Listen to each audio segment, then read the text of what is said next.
Cool, guys. All right, so today I have the pleasure to have Brandon Burns with us, and Brandon is calling from Geelong from the Accelerator program where he works at, and we just had a quick chat about where it is, and it's all wooden mill. It's just brilliant. Brandon, how you doing? I'm very well. It's great to be on the show, mate. I was just saying off air that this is the first time I've actually been interviewed, so I'm excited. That's good. So do you want to remind us the name of the podcast that you run yourself? Oh, sure, yeah. So we just launched one recently called The Perfect Pitch Show. Yep. And look, I've been trying my hand at podcasting for a couple of years and trying to get better and better. Yeah. And basically our format is we try to do 10 questions in 10 minutes. Oh, and shit. we give people, I know, very difficult. And we try to give people the opportunity to pitch that one thing that they really want to shine a light on. So I like it. Try to give back. Yeah. Yes, I like it. You get them to pitch. That's pretty cool. So you showcase them. That's awesome. And can you explain us what you do at Runway HQ? Yeah, sure, man. So we're an incubator. We were an accelerator, but we recently rebranded to be an incubator. And for those listening, that's an environment and a co-working space with curriculum where people can come and do a course. They can get introductions to investors, mentors, coaches. They can find a co-founder. And we do it at a regional level. So we focus on areas in regional Victoria, in Geelong, Ballarat, Wangaratta, Warrnambool, Gippsland. And then we've recently launched our own platform that just allows us to do it for someone in Tasmania or someone in Queensland, so they can jump online and feel the effects of support, but not be limited by distance. And that's how we differentiate. There's plenty of incubators, as you probably know and have heard out there. Yeah. But that's where we position differently, yeah. No, I like the focus on regional because, I mean, as all the international listeners would have noticed, like those are names that they never heard of. It's because correct. Australia is so wide and big, and apart from like Melbourne, Sydney, and Perth, it's like, wow. So, but entrepreneurs are everywhere, so it's cool. So what about your kids? Can you introduce us to sure. The name, the age? Yep, beautiful. So my eldest is my son Baxter. He's 7.5 in grade 2. And then I've got 3 girls. So my second oldest is Sadie, who's 4.5. Sadie? Sadie, S-A-D-I-E. Yep. So we named her after my favourite artist, John Farnham, who's got a song called Sadie. Oh, cool. And then my next daughter's called Pippa, and she's 2 3/4. And then my youngest... she likes to remind you of that, yeah. Yeah. And then my youngest is Lucy, who was actually born on the second birthday of Pippa. So they share a birthday. Whoa, what are the odds? I know. The only day that it wasn't supposed to happen, but it did. So how old is she? Geez, you're testing me now. Her birthday's the 1st of May. So she is, she's about 9 months. Yeah. And 3/4. Well, yes. So sorry, she's 3/4. Okay, she's 3/4. All right. Yeah. Cool. Oh man, that must keep you pretty busy. It does. I'll be honest. It keeps my wife busy as well. So, I guess some people would say a day in the life, but I would probably say a week in the life of me looks like, obviously I work full time, but then I'm there assisting when I can at home with my wife, Christy, or I coach my son's soccer a couple of nights a week, and then I coach on Sunday. But I also have I have a wedding band business on the weekends, so quite often I'm taken away from the family on a weekend at an evening with working at a wedding. Yeah. So I would say that crediting my wife for a lot of the logistical stuff and the operational stuff is a big part of it. Yeah. So why is trying to balance like your job at Runway HQ and then your wedding job in the weekend with being a father important for you, and when did that start? Yeah, look, it's been a learning process because I had the wedding band and the weekend work before I got married. And then it has become more difficult since we had kids, and there's definitely been times where it's been difficult. So, for example, this weekend, just to give you an example for the listener to paint a bit of a picture, I worked Friday night and then I worked Saturday night. And my wife's got the flu at the moment, for example, right? So with the newborn, we're still getting up during the night to feed her. Oh, yes. but my oldest children get up really early. And so my challenge this weekend's been the tiredness, just because I get home late from the gig. And so I'm getting to bed late, but then the sleep can be disrupted. And so my challenge has been trying to handle not being grumpy, because my wife's sick as well. And, so it's competing priorities and demands. So I would say, the biggest challenge out of that's the time, because I'm sort of forcing myself to have less time because I'm working during family time of a weekend. My challenge is, how do I not be tired and grumpy in the small amount of time that I do get with them? So I try to help. Like on the weekend, I took my daughter to a birthday party. Yeah. Oh, cool. So my wife could rest, and I took another one of the kids with me, so she was only left with two. Yeah, that's right.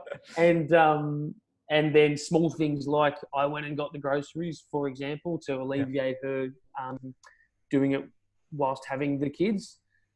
Mate, I would have to say that throughout this process, my appreciation of time and it has just become so much more comprehensive. Like, I've been forced to understand how to better navigate using my time. I haven't necessarily developed the skill because I had an interest. Because I'm a creative person, I do like my day to be led by being inspired a lot of the time. But I've had to work harder at allocating my time. It's just I haven't had a choice. So you basically say you don't have a choice to integrate, but you kind of do, because we remember older generation of dad who just they would just go to work, come back to work, and just expect the wife to take care of everything. So it's also, you want to be part of the story, right? Yeah, totally. And I would say I'm nowhere near getting it perfect. Like, if you would ask my wife right now, I'll be honest, and she'd probably say that she's doing most things. And what's really important from my point of view that I'm learning is validating my wife in her current role and what she has to go through with the kids on a daily basis. And things that I look for are being able to relate to her when I potentially have them on my own, when she doesn't, and then sort of talking about that experience and how challenging and not easy it can be. I find that helps me with showing her that I appreciate, because she was a worker. She was a career woman, and she returned to work on 2 occasions after we had babies. When we had the last one, and the next one, she decided no, it wasn't for her. And part of the reasons being because if she was to return part-time and we were to do childcare, it almost, the cost would be negated, it wouldn't even be worth her time. Yeah, because you still have Lucy and Piper in that age of that'll be easily 50 grand just in childcare. Yeah, I know. So the challenge is we sacrifice her working. Yeah. But what's very important is that because she's not getting that stimulation at times, I have to be very careful with not getting on my high horse. Yes. And talking about how I'm the only one working, because there'll be occasions, I'm sure she wouldn't mind me saying, where I won't even talk about how much I'm working, but I know that her thought process is, well, I feel less relevant because I'm not, which is not the case at all, but every woman would experience that, I'm sure. Well, especially, if Lucy is still 9 months, she's got at least another year before she can find some free time, really. It's like quite often we'll talk to other couples, or she goes to playgroup now once a week with the second youngest, and there'll be parents there who've got 1 and 2 kids. Yeah.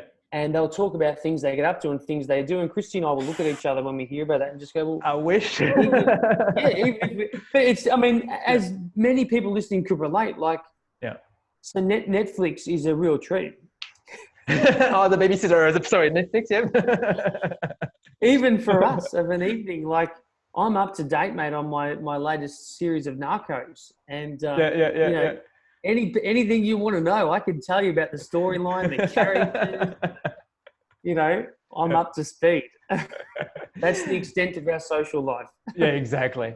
But have you like, because my wife, she started a business while she had my first Tayo, my Yes. son, and then so because she couldn't go physically back to being in a kitchen or restaurant, and then she stopped. And then when my daughter was born, so she looked after her for full time for a year, and then the second year she was finally able to build a business, but instead she built an online business because there was no way she could go physically somewhere. So is that something that you might see for sorry, what's your wife's name?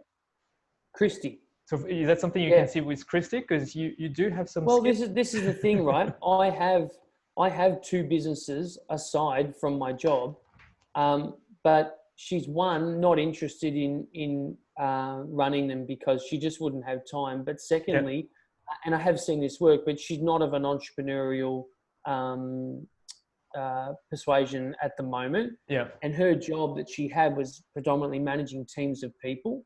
Okay. And so Yeah.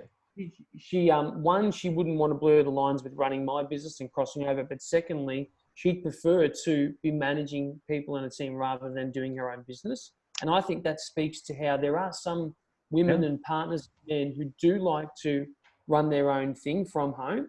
Yeah. And there's others that prefer the stimulation of like a corporate environment. Yeah. But I have seen that work a lot just in my experience at the incubator, because, for example, in our current cohort of startups, there's two mums. Oh, cool. And one of them has a business that actually does it's called Mummications, and they do vacations for mums to get exactly this time out. So she's someone that can run a business from home whilst parenting. Yeah. And then there's others who still have a corporate job 2 days a week and then participate in our accelerator the other 3. Wow. Yeah. So we see it a lot, and yes, it does. To answer your question, it can work. It's just in our circumstance, she's like, if I'm going to go back to work, I think she'd almost want to go back full time. Yeah, because that's what she knows and that's what she feels more confident in. Yeah. She enjoys managing people and bossing them around. You know? And I'm all for that because it takes the heat off me. Christy, it's time. Go back.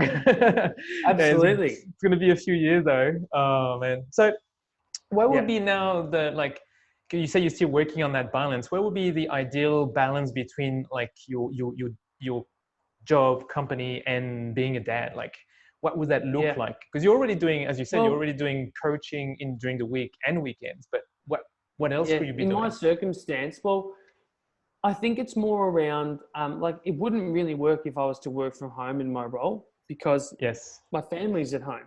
So it's more about what can I do to balance up when I'm not at work. And unfortunately, that means in my scenario that I have to almost force Christy to go out and do something with her friends or with someone else that doesn't involve me and the kids. So the sacrifice there obviously is for this period where we're in the trenches and our kids are really young, is we may not get as much time together in the available time we have because I'm sacrificing that to get her out and get her away from the kids. Not that she wants to be, but so an example is, she's taken up a hobby, I guess, of doing Pilates, and she manages to go with a friend. Now, obviously, she might go at 5 a.m. in the morning, which is tough, or she'll go of an evening at 7. But what I've noticed about when she's got it to look forward to in the evening is that her day runs better. And once I'm home and I can take over, she's got that to look forward to. And quite often I'll say things like, don't rush home if you want to go and catch up with your friend after it. Or, and it is amazing the impact that it does have. So it's like exercise combined with something for her. And it empowers me also because I feel like she's got something. And, because if I was to try and design something that would be workable for my wife, it wouldn't work because it's coming from me. So it's just it never works, doesn't it? No, it never works. No. They've got to discover it themselves, and so, and when something comes along that they like, it's like hallelujah, because so that's sort of where that sits for balance. The other thing is I've tended to block out taking wedding work of a Friday evening, for example, because it's very hard to make getting to a wedding in time after working for the full day, just in my circumstance, right? But also it stresses me out because it's such a logistic nightmare. So I'm in Geelong, but I've got to travel to Melbourne potentially for a wedding. So we just we black mark saying no to Friday weddings, for example.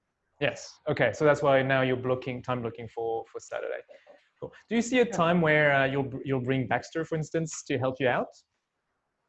Oh, it'd be great if I'd love all of my kids to show an interest in an instrument, mate, because I never learnt one. I can sing, but I can't play an instrument. And I would love my kids to do that. My daughters do dancing. It would be cool for Baxter to come along and give me a hand. He could be my roadie. Because look, on the one hand, being a wedding singer, like, it's a fun environment. Yes, exactly. It's a unique environment, but you get to go and, you have a nice meal, you spend some time with your fellow musicians who are mates.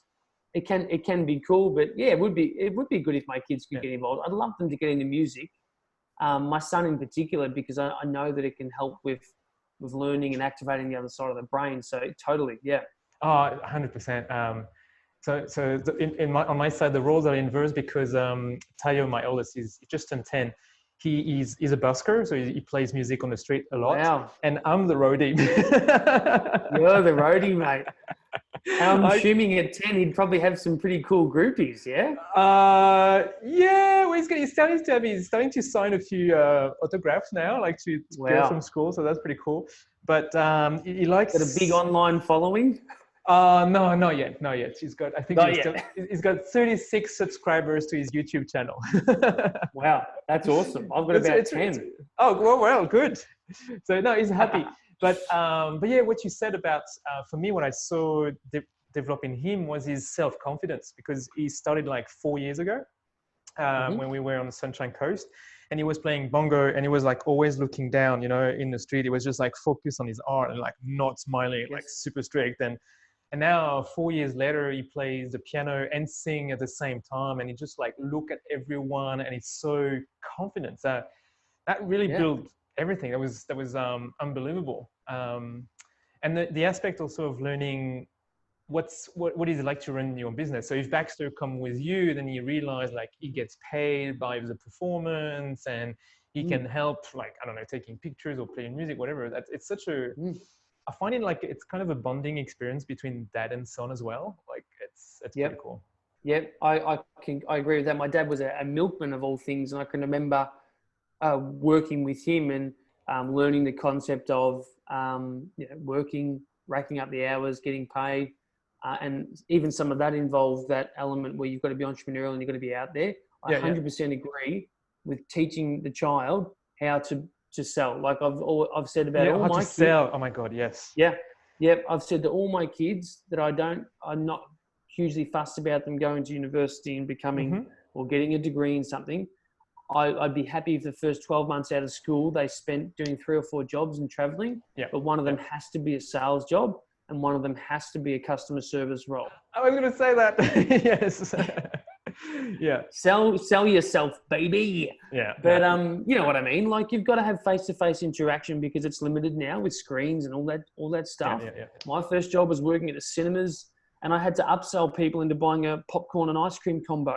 Yeah. But the element of upselling and getting into the mode of doing it without even realizing, and that'll be key for my kids, because I can tell with where the world's heading with skills-based economy now, and people just in and out, you're going to have to sell yourself, So that's what's important to me. But that's not to say if one of my kids displayed an ability in, academia, exactly. Yeah, I wouldn't say, definitely go do this degree. But how much pressure, wouldn't you agree? There's so much pressure on kids to follow a certain pathway and qualification. Look, and I've got them at a university, right? So I teach a university business. And so business is basically, I teach entrepreneurship, but I get most of the students come from business, and they go, well, business is where people go when they don't know what to do most of the time, right? So they're not doing engineering, they're not doing science, they're not doing, and they're not doing law, so they're going to do business. And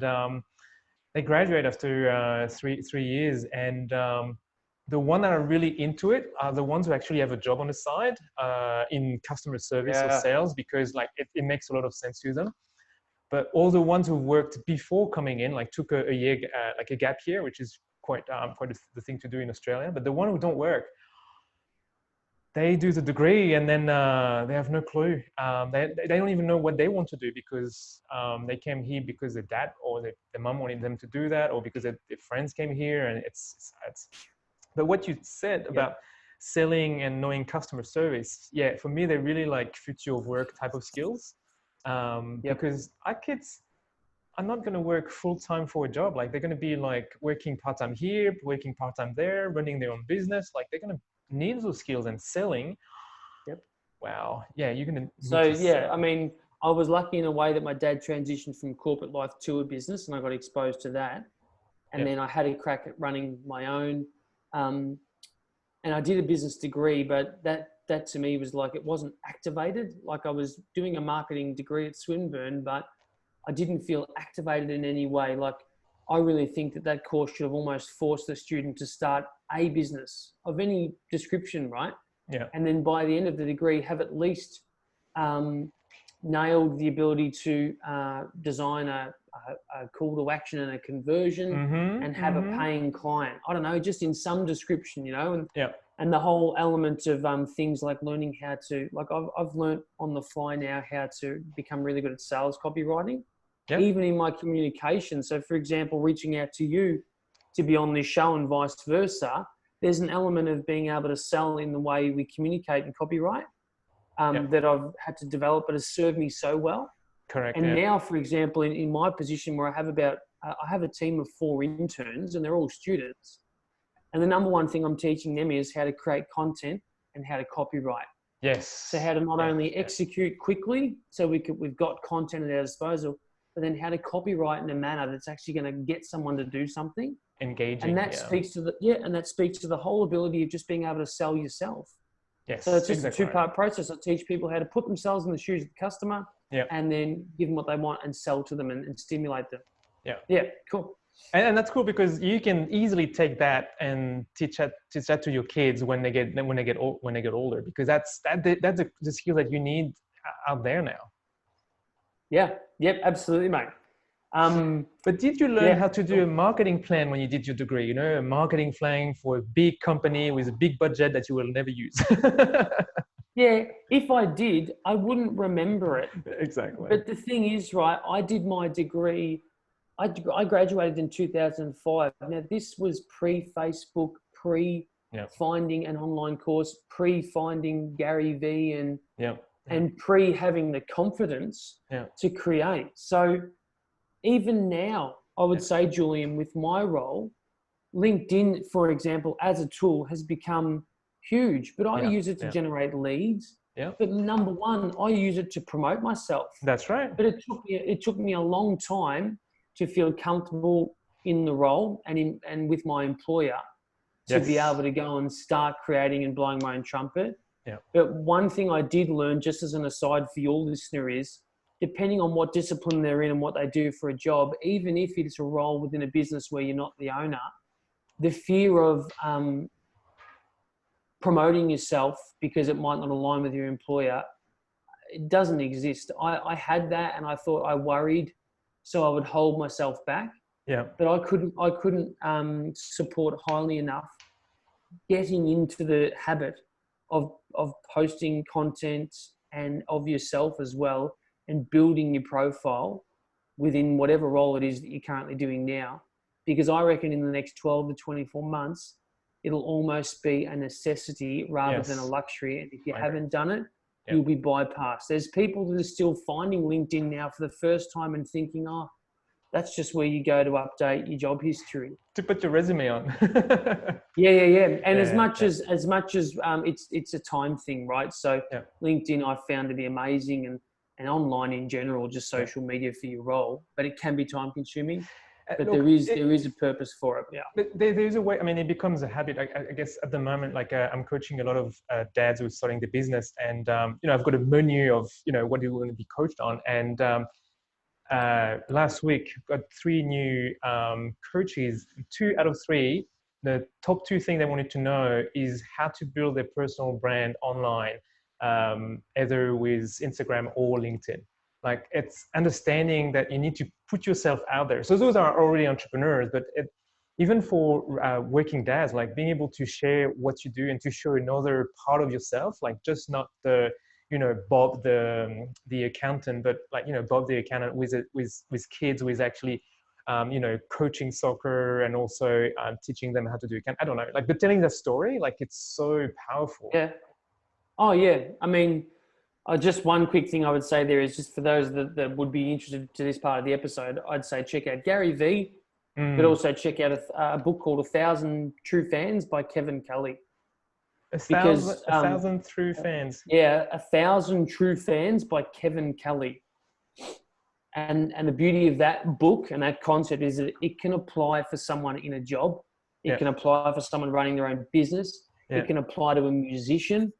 But it talks to, as much as it seems difficult and tiresome, promoting yourself one-for-one, if you do it the right way, you can get to 50 to 100 to 150 people that absolutely love everything you do quicker than you realize. Yeah. And that there's an argument to say that that's a more powerful audience to have at your disposal than 1,000 people that occasionally might like or comment or interact with you every now and then. Yeah. And that'll also force you, in whatever you're doing, to give the people that love you the most more of what they want quicker.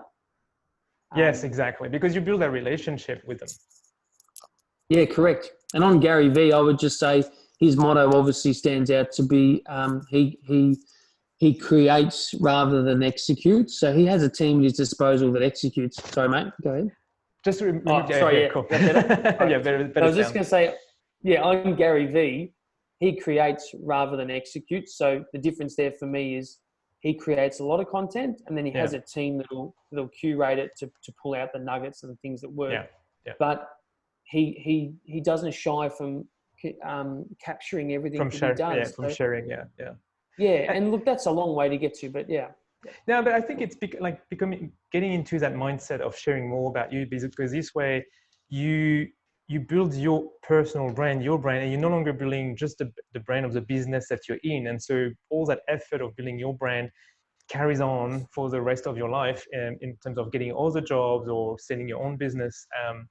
And it's funny that you recommend a book like 1,000 True Fans by Kevin Kelly. I'm actually reading The Business of Being You by Fleur Brown. Have you read it? I've heard of that. I'll check it out. Yeah. Fleur Brown, The Business of Being You. Yeah, and it's it's same thing as you said. It's for corporate person, entrepreneurs, and really like realizing that you need to look after your brand and like start sharing it authentically, like not being, not doing a movie out of your life like we used to do in Facebook, but being more authentic about it. Well, if you think about, just in my view very quickly, if you think about the other platforms that are a bit more advanced, like a Facebook or an Instagram, people really are giving people a window into the story of their life. Yes. It's not business at all. And I'm not saying that's how LinkedIn should be, but people will notice already that people adapt their headline and their job title to include things like, in mine, I put wedding singer. Yes, exactly. Yep. I didn't want to do that for years because I thought my employer would think, what's he doing? And also that would contradict me. But it's I'm proud of it. Yeah, I'm proud. That's right. And it actually is a talking point, and it really does help differentiate. Yeah. But the thing that happened there was I just got over feeling worried that my employer wouldn't approve of it. Yeah. I got past that fear, and it took me a while, and I know other people would feel that way. Yeah. But, that's a tougher one because it's kind of, but I'm faithful, I'm loyal to the business I work for, and what will my boss say? But at the end of the day, it's your LinkedIn, it's your social media platform. It's not the one for your boss. And if your boss starts telling you stop behaving like this on this social media platform, well, it shows that there's something wrong about boundaries and about what should you be working for a person like this, really? Yeah. Yep, totally. There's power there for everyone listening. Like that's your opportunity to really differentiate, I believe. Yeah. No, cool. I agree. And it's funny because I started reaching out to people on LinkedIn who have put dad in their job title. Like they list like as you do, like at the end they'll put dad. And I'm like, and it's so cool to reach out to those people because they've already been on that journey of balancing work and fatherhood because they even put it in their job title. I thought that was really cool. I'm really getting to meet a lot of interesting people this way. Beautiful. So you told us about, blocking a wedding band on Saturday. You told us about sacrificing your social life with your wife so she can go and do her things. Do you have other secret weapons that you found work for you in order to balance work and fatherhood? Well, we're celebrating our 10-year wedding anniversary in July. Yep. And we're going back to Thailand where we got married. Cool. And we were both apprehensive about booking it because we're like, oh, do we want to spend the money? Yep. And I actually got advice. From I go see a counsellor, and he actually said, mate, the best thing you can do with your wife in this scenario is take charge and make the decision and just book it. Yep. And as simple as that sounds, as much as I try to empower my wife, and I like to think that she wants to, be in control of a lot of things. He said, it'll actually serve you well if you just, like, our discussion was, do we really want to do it? Do you want to spend the money? And that was more her testing me to see where I sat on it, but I didn't realize it. And he said, just book it, mate. And so I did, and that paid dividends. It's sort of, because now it's locked, it's solidified, and we can look forward to it. Yeah. Whereas before that, we're in the holding pattern of, should we, shouldn't we? And are we prioritizing ourselves? And then the guilt sets in because, we should be spending that money on the kids, and we're going to be away from the kids. Yeah. And then all that does is send us down the rabbit hole. And before we know it, we've focused on the negative rather than just booking it and it coming to fruition. But other than that, mate, I'm still a novice. I'm 10 years into being married and being a dad, and I would say I'm still a 3 out of 10.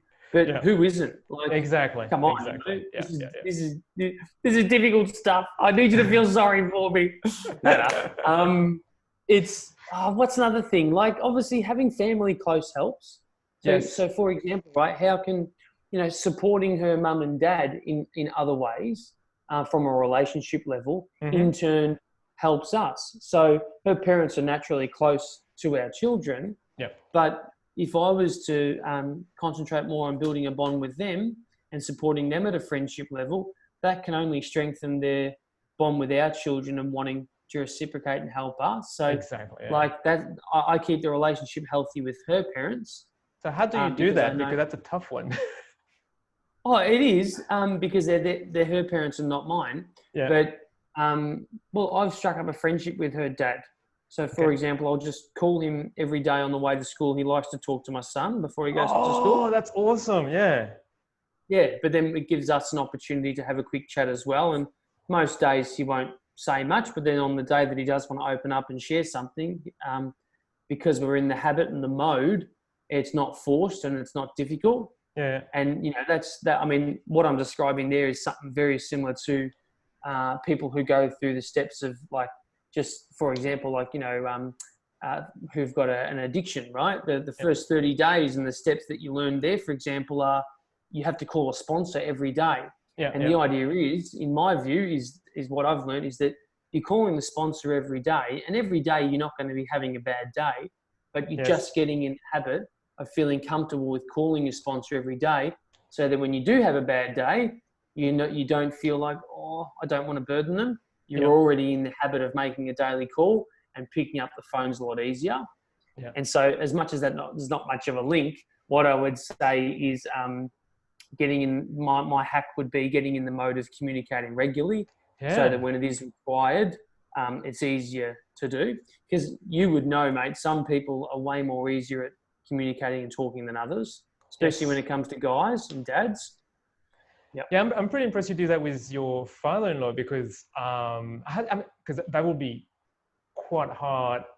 But how did that get started? I mean, how did you? I mean, I agree with the fact that you build the habit. So now it's like for the three of you, like you, your father-in-law, and your son, like that's a normal thing to do. It would be weird if you don't call. But how did you start? How did you think about doing this?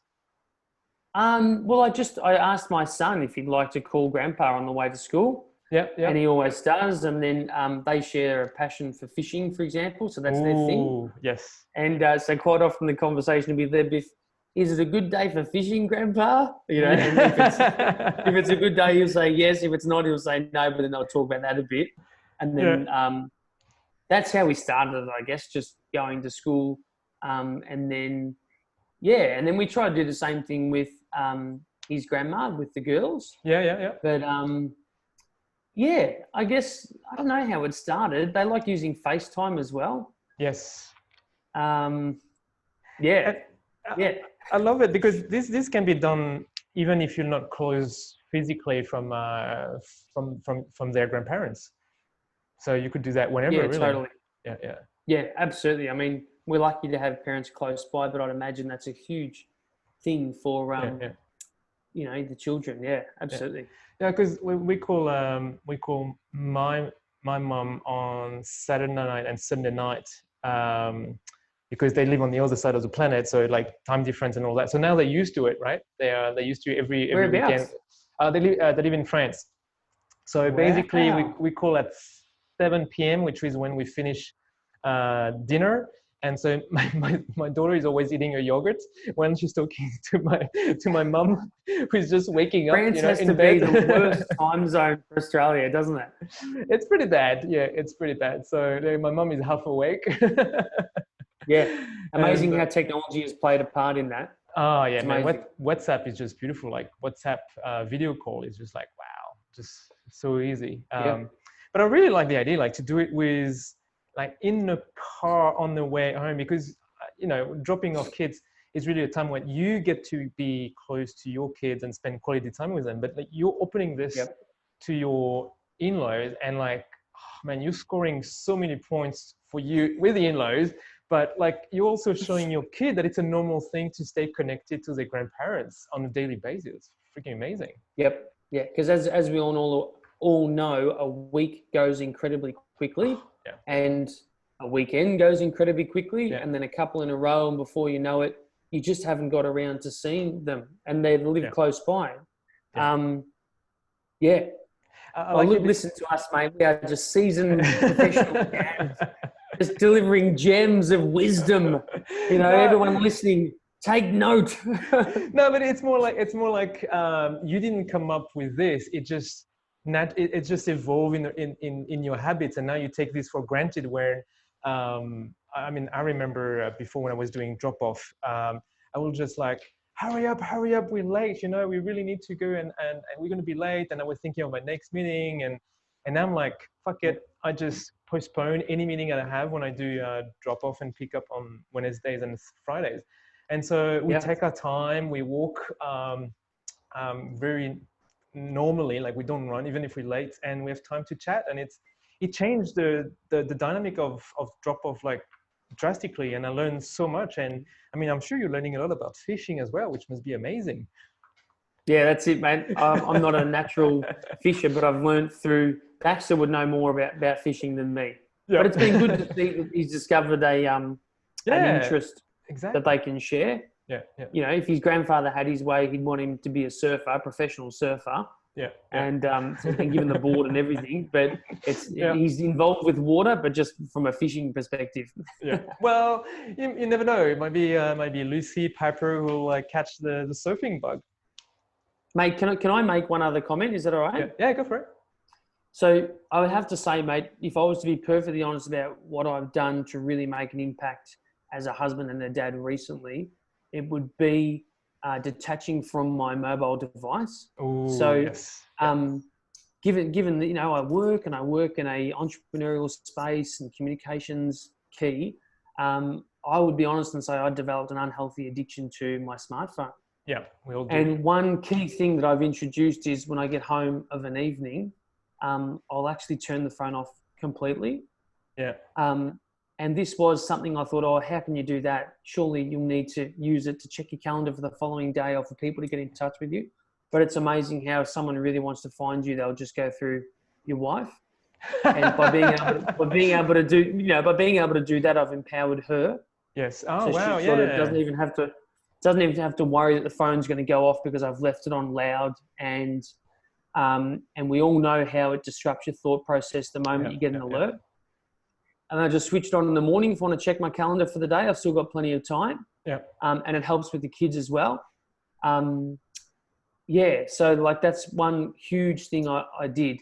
Yeah. And How did that come around? Like, did you notice it, or did your kids notice it? Like, how did that come around? Oh, I noticed it, but also my wife did. Yeah, I mean, we noticed it in general. We noticed it in general, mate. Like, too much time is spent on your mobile device. You know, like. But I've also introduced a hack where I actually don't check my email on my phone. I don't use the mail app. I don't use LinkedIn as an app. I do all of it from my desktop. Yeah. And some people think, oh, how could you do that? It can be done.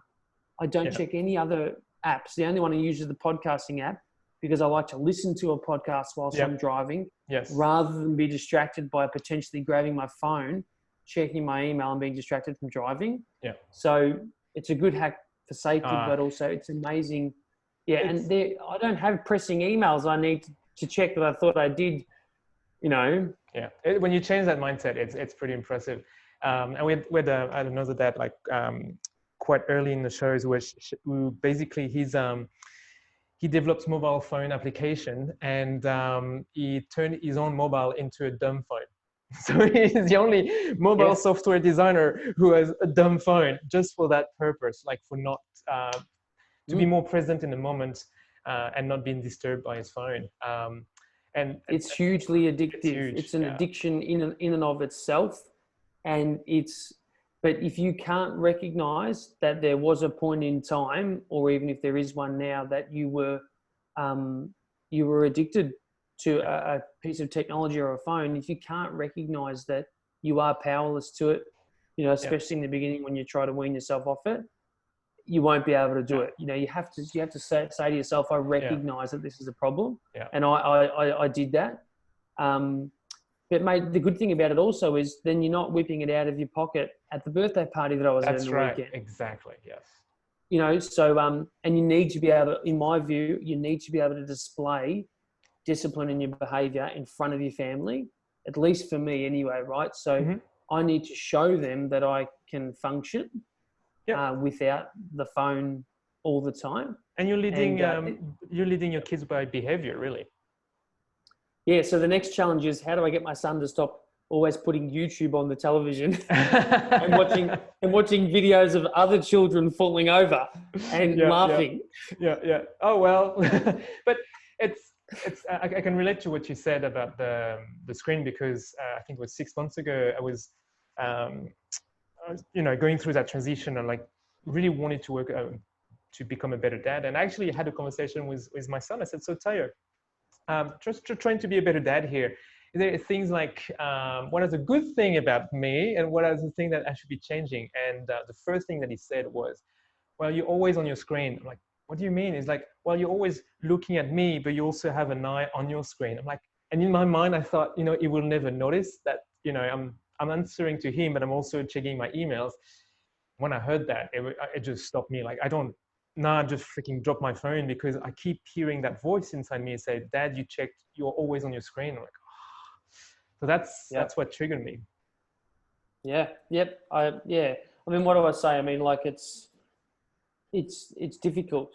It's not easy, because turning the phone off, you're still winding down from thinking about what am I missing by not finding out. I've got emails coming through, blah, blah, blah. That could be a wedding for this weekend. That's right. But how good is it that it forces you to switch out of work mode? Yes. Exactly. You almost have to turn the phone off to get out of work mode. Yeah. Because I don't know about your listeners or you, but it takes me at least a good hour and a half. I'm hoping it takes less over time, but it doesn't happen for me immediately. And if I'm checking email and doing work throughout the evening, imagine how much harder it's going to be for me to get to sleep if something's on my mind. Exactly. So removing myself from it sooner once you walk through the door, just my personal hack. Yeah. This is beautiful, mate. It takes you an hour to leave work in your mind, that's pretty good already, man. Like it's like it used to take me at least 2 or 3 hours, and sometimes I will just won't disconnect from work at all. Like I'll still be working in my mind or physically. So if it takes only an hour, that's pretty good. Is there anything else you do to disconnect yourself from work? So you ditch the phone? Well, yeah, one thing that works a treat is we're lucky to have a gym on site where we are here. Yeah. So, and I found I just couldn't factor a gym workout in in the morning because that's taking time away from helping my family get ready into school. Nice, And of an evening, it just made me feel like I was being more selfish because Christy is at home with the kids all day. Yeah. So for me, I go for a 25-minute CrossFit workout next door here at work. Yeah. And it is been transformational because I don't feel bad about working out. Yeah. It's in the middle of the day. Yes. And I'm in and out. So 25 minutes, I'm done. And Julian, look at me. I am just, look at how You're amazing tough. I look. No, I'm joking. But it's just been perfect because it's like in the middle of the day and it doesn't disrupt my family. But, you know, it's different for everyone. I've worked at places where I haven't had a gym. I've worked at places where I've had to catch a train to and from work every day. And that's so demotivating and depressing because I'm eating bad. I'm stuck on a train for an hour and a half each way.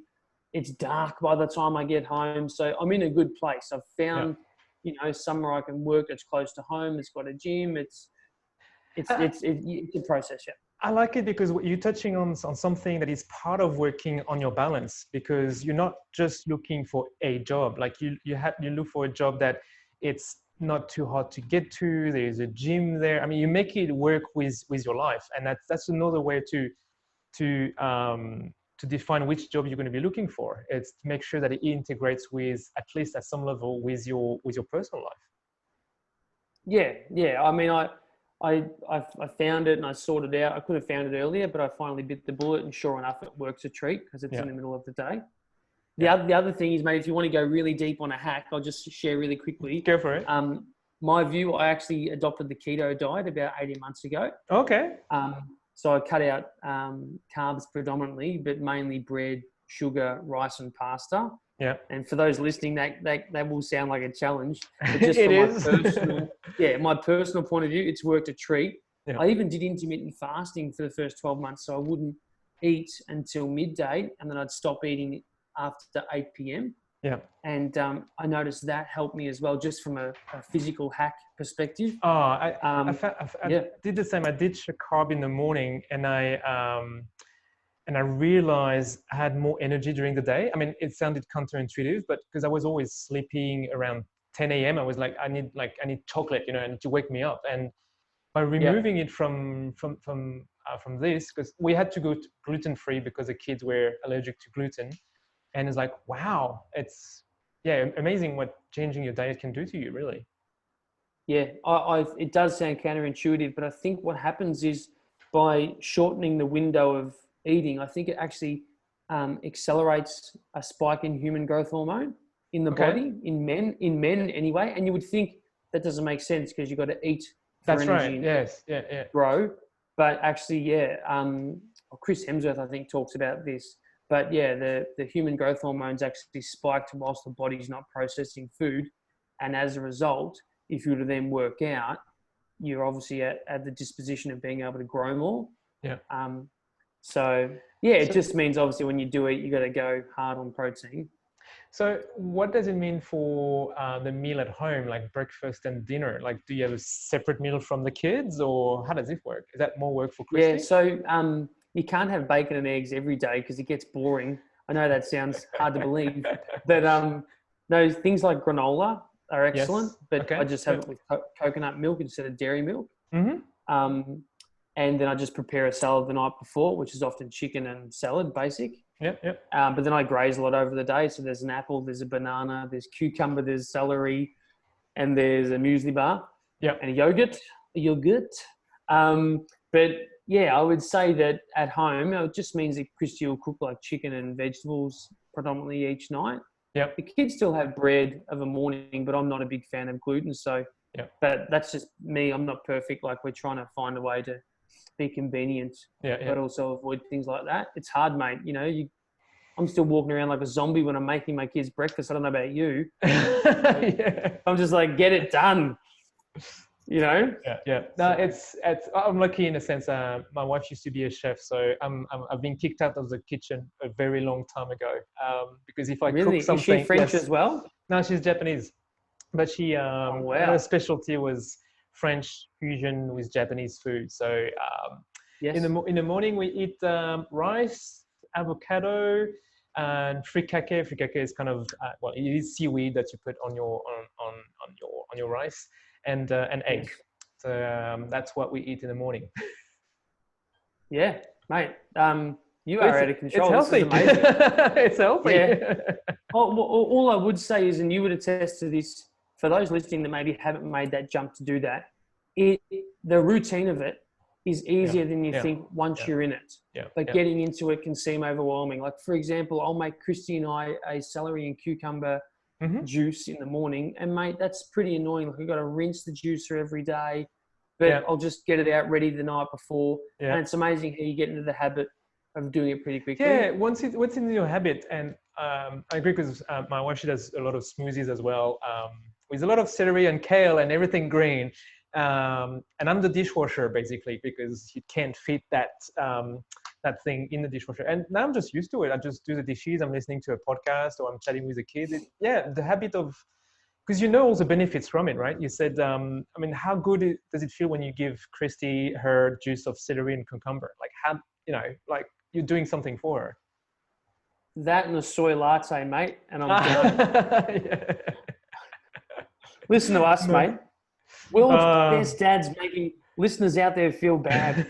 No. I think what you said is really important. You said we didn't arrive this with like implementing the list of things. We just tried to work what was working, what was not working. And man, like I'm also in 10 years of relationship with my wife, and there were so many mistakes made at the beginning, and still so many mistakes being done now. And it's just, I think that this podcast is just about sharing what works for here and there, and see if we can try this. Like what you've done about calling the in-laws in the morning, or like, wow, that's something I want to try now. Like I want to try that out and see if that works for me. And if it doesn't, then I'll switch on to something else. Yeah. Yep. Totally. Cool. Mate, all sounds right. like a plan. Yes, thank you so much for your time. Is there any other thing that you'd like to leave the audience with, like following you on your podcast or whatever? I mean, it's been a pleasure coming on yours. It's been awesome to have the conversation because it's been exactly that. For those listening, all I would say is there is a call to action with me and what I'm doing right now. So if I could just share that, we've spent the last 3 years trying to help regional and remote Australian entrepreneurs who are often on their own and doing it tough. And we've rolled out these facilities, these incubators where they can come and they can get inspired. They can find an angel investor, a mentor, a coach, a co-founder. Yep. And now we've scaled the offering and we've designed a platform called Runway Virtual. So now we have the ability for someone in Queensland to sign up and find a mentor in Tasmania and not be limited by distance. Yeah. And so my call to action and my big ask, if I could be, it would be, visit there. It's called runwayvirtual.co. And it literally is a place for entrepreneurs to find their tribe. And we're in beta, so we're still testing the platform. So I'm very hungry and eager for feedback. I want people to tell me what sucks, what's good, what they'd like to see more of, because what we're trying to do is be Australia's #1 destination for entrepreneurs who want to get access and get support. That's our #1 priority. And that's why we've had success so far, but we really want to ramp it up. Yeah. So we've got 350 users on now, which is awesome. Whoa, that's awesome. Yeah, well done. But we want to get 2,000 and then we can say, hey, we've got the market share, and then let's build this out. So, our dream would be that someone could jump on, they could get matched with a mentor straight away. Yeah. They can book a Zoom call like this. Yes. They can pay. It's all done. Yeah. Yeah. And no one has to feel limited by their location, because Australia is such a difficult place like that, because there's talented people, but some of them are just in areas that are just so isolated. It's difficult. Yeah. So that's our why, and that's how you can help us. Yeah. That's awesome. I mean, especially for dads. I mean, I've interviewed a lot of dads who are entrepreneurs, and even if they didn't start to be an entrepreneur because they were dad, they're just realizing they're reaping the benefits of being more flexible with their time and like switching their business around their life with their kids, and now being able to do it online and to reach out to a tribe, because that's when you need tips and like, how do you do it, and reach out to a mentor, as you said, and test your pitch with others. And as a dad, that's a really good platform. So cool. I'm going to go and check out the platform myself. Sorry.